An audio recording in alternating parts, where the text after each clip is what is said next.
I know I've already said this before, but I agree with an atheist. In fact, it's Cosmic Skeptic once again. I really like his videos that he does on the topic of free speech and language. I think they're really good. And this one he just released, I don't know, it's probably been a few weeks ago now, has been really good.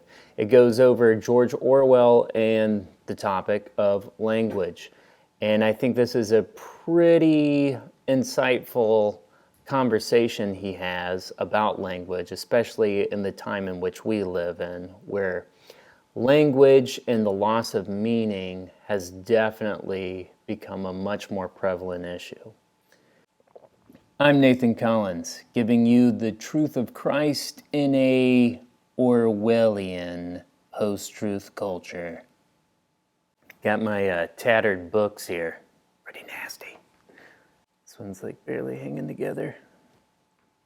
All right, so we're going to take a look at some of what Cosmic Skeptic says, and he even uses the Bible, or maybe more like George Orwell uses the Bible, to show what great language is.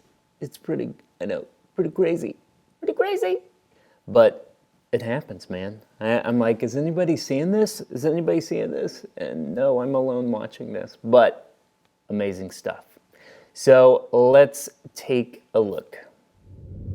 Here lies Eric Arthur Blair, a man who had such a deep impact on 20th century political writing that his surname has become a metonym for dystopia. And no, I'm not talking about Blairism. If you're wondering why I've driven 30 minutes to visit the grave of a man who you perhaps have never even heard of, you may be more familiar with the pen name that he wrote under, George Orwell. And perhaps a graveyard is a fitting place to open today's video, in which I want to talk about Orwell's views on a tragedy that he perceived as far back as 1946, the death of the English language. Orwell was first and foremost a political writer with a particular care for clarity of language, which he felt was a necessary precondition for clarity of thought. And I would agree also. Clarity of language does translate to clarity of thought. The two are closely connected, and it's a big problem in our culture today. People have a zillion meanings as what they mean by any certain term that you hear. For instance, obviously CRT. There's like a bajillion different translations of what that means, and you'll have one person saying one thing and then the other person's like, no, that's not what it means, I take it to mean this thing, and it just gets basically weaponized for whatever use it wants to be used for, which creates a lot of confusion. Oh, for instance, another topic coming up all the time is gender, right? I mean that one's pretty ambiguous as to exactly what the English language means by anything anymore. So much of political disaster, as he saw it, can be attributed to the lack of this crucial component in our thinking and our speaking and our writing. Orwell's most celebrated work, of course, 1984, is in many ways a book about language and how its erosion has a corrupting influence not only on the way that we communicate, but also on the way that we think, and especially the way that we think about politics. Now, say what you will about the state of modern political discourse, you'll have a hard time arguing that it's characterized by clarity or lack of ambiguity. So we all know that this is true. Whether you're on the right or the left, however you vote or whatever your persuasion is, the ambiguity of what they say is very, very prevalent. I mean, any sort of like news interview that goes on, what is actually being said, or like just the generality of everything being talked about is just so vague that you never hear any specific points. Like, what do you actually believe on this issue? And we all know that this is what happens. They do like, this roundabout answer to try to like avoid every single question that is asked, and you end up learning nothing. I mean, they just say a very canned answer that gets them out of every tough question. And it's really frustrating, if you're watching this, obviously. And they're never answering the questions. They're just always kind of drifting around it. And this is what Orwell was so terrified of. It's something of a trope to recognize that the English language is in decline and to complain about the fact that the newer generations are corrupting it so carelessly. But the good news is that Orwell thought that there was something we can do about this, and in fact gave us some very specific tips on how we can avoid this erosion of our thinking. I mean, let's think about the irony here. I'm addressing the lack of clarity in language today, and Cosmic Skeptic, who is a young person, is addressing the lack of clarity in language. And it's just interesting that we're both in agreement on this problem. But it's like, why is it such a prevalent thing then among young people? And why don't they see it as a big issue? This is really weird to me. Gave us some very specific tips on how we can avoid this erosion of our thinking and of our writing, and how we can aim to be much more clear in the discussion of political topics. Today, of course, Orwell is mostly remembered for his works of fiction, but he also has an expansive corpus of essays. One in particular, called Politics and the English Language, written in 1946, is one of the most insightful commentaries on this subject of language available in print, even to this day. And so today we're going to explore that essay and the tips that he gives for writing more clearly, and discover why it is that Orwell is still remembered, even now, as one of the clearest and most intelligent writers of the 20th century. So we're not going to go through all the points here. I'm just going to keep it kind of short. We're just going to go over one of the main points where he brings up a passage out of Ecclesiastes, which is pretty interesting. In order to fix our writing, of course, we need an idea of what it is that's going wrong. All right, so pay attention to this example. This is an example of what bad language is. And when you hear it, you're going to be shaking your head. Yes, yes, yes. We've all heard this. If you just hear, the experts brought in to talk about something on a interview panel, or you've been to college. I mean, this stuff, either the textbooks or the professor themselves, we've all heard people who do this. I am not, indeed, sure whether it is not true to say that Milton, who once seemed not unlike a 17th century Shelley, had not become, out of an experience ever more bitter in each year, more alien to the founder of that Jesuit sect, which nothing could induce him to tolerate. Got that? Of course not. What on earth did that sentence mean? This kind of lack of clarity is something that Orwell thought was found all over political discourse. I mean, exactly. Got that? No. No one does. I mean, why write like that? But it just sounds smart. We all know why it happens. That's like the scholarly or academic way. Write in such a way that no one could ever understand what you were saying, and that means you're smart. Really? Because I thought the point of language was to communicate ideas. So if you're not doing well at communicating ideas, are you really that smart? And he thought that it always shared two problems in particular. The first, he writes, is staleness of imagery. The other is lack of precision. Let's talk first about staleness of imagery.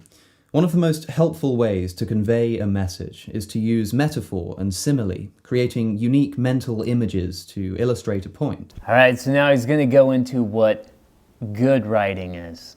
Get ready for this. Whoo! Would not have expected this, especially in the secular world. I mean, what's going on here? Orwell quotes Ecclesiastes as an example of brilliant use of imagery. Ecclesiastes as brilliant use of imagery. What is going on? Yes, it's true. Okay? Yes, it is true. Now, I have known this as well as you probably have too, about the Bible for many years. This is why the Bible is important just as literature, okay? Even in the secular world, even in public schools, if they don't want to hear about the religious stuff of it or whatever, even for its impact upon English, upon just literature itself in the Western world, it is a fantastic thing to study. the way that things are communicated is done very well. That's why, that's one of many reasons why it's still going on today. So many passages in it are so powerful in their use of imagery, especially the poetic passages. In some ways, poetic passages in the Bible can explain a historic situation better than just saying, this happened, this happened, this happened. If you can express the real feeling, which is more accurate of what it was really like, right? Just a blank list of facts, or what the people were experiencing. When you're reading the poetry of David, you're getting a much deeper glimpse into David and what was going on with him than just a list of facts. David was a king, he lived from this time, these are the things he did, the end. Right? I returned and saw under the sun that the race is not to the swift, nor the battle to the strong, neither yet bread to the wise, nor yet riches to men of understanding, nor yet favour to men of skill, but time and chance happeneth to them all. A beautiful way, I think you'll agree, to express the idea that luck, rather than skill, is often the reason why people are successful. I do agree. It is quite beautiful. All right, now this is funny. He's going to translate it into what it would sound like if, academia got a hold of this and wanted to say the same thing as Ecclesiastes, but, in academic speak. And to show what so often goes wrong in modern writing, Orwell translates this passage into what he calls modern English of the worst sort. Objective considerations of contemporary phenomena compel the conclusion that success or failure in competitive activities exhibits no tendency to be commensurate with innate capacity, but that a considerable element of the unpredictable must invariably be taken into account. Oh my goodness, this is so true. This is exactly what happens. It's terrible, right? But it's like, no, that's genius. That's amazing. It's like, what did he say? I don't know. I think he was exploring this area. It's just complete nonsense. But this is what goes on all the time, right? It starts with academia and then flows its way out into, what is gender anymore? What is anything anymore? Every word is like mutilated and twisted and perverted, and what's up is down and down is up. This is why we're saying, we address the issues in the post-truth culture, because it's just in wackadoodle land. And you can't have a society last in such a world. People can't make it through such a world. It becomes nonsense. And as Christians, just kind of thinking back, we think about the world, but looking back as Christians, do we speak that way? When you're in leadership positions and you're asked tough questions by your congregation, or if you're leading a Bible study and people are asking you tough questions, don't do the political thing. Don't become just like them and do roundabout answers, never actually addressing things straight on in the truth, okay? Now we gotta make sure, of course, it's the truth, but are you addressing questions and giving answers that are straightforward and well communicated? Or are you giving a lot of ambiguous answers, right? Ambiguity is something that is a problem for all of us, not just the secular world, but Christianity as well. We don't want to be ambiguous about the way we're speaking and the answers that we're giving. That doesn't help anyone. Paul, probably the greatest Christian, right, of all time.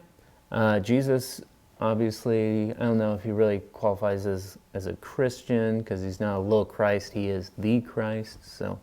But Paul, right? Paul, what does he say when he talks about how he speaks to these churches, how he ministers to them in his teachings? He doesn't use this eloquent, fancy speech, right? He even mentions that he does not speak that way. He's not trying to trick them with clever words. He speaks plainly to them, right?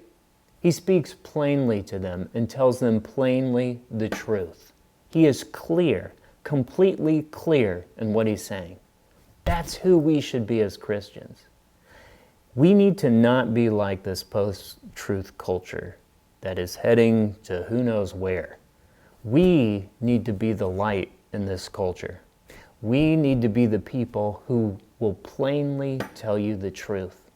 We don't wiggle around things. We don't go around what's being said.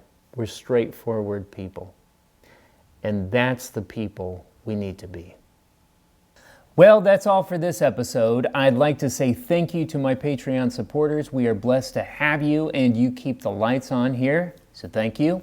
If you're new to this channel and you like this episode, go ahead and subscribe and visit our page on Facebook and check out our other episodes as we address different issues in our world and bring you the truth of Christ in a post-truth culture. Grace and peace, brothers and sisters.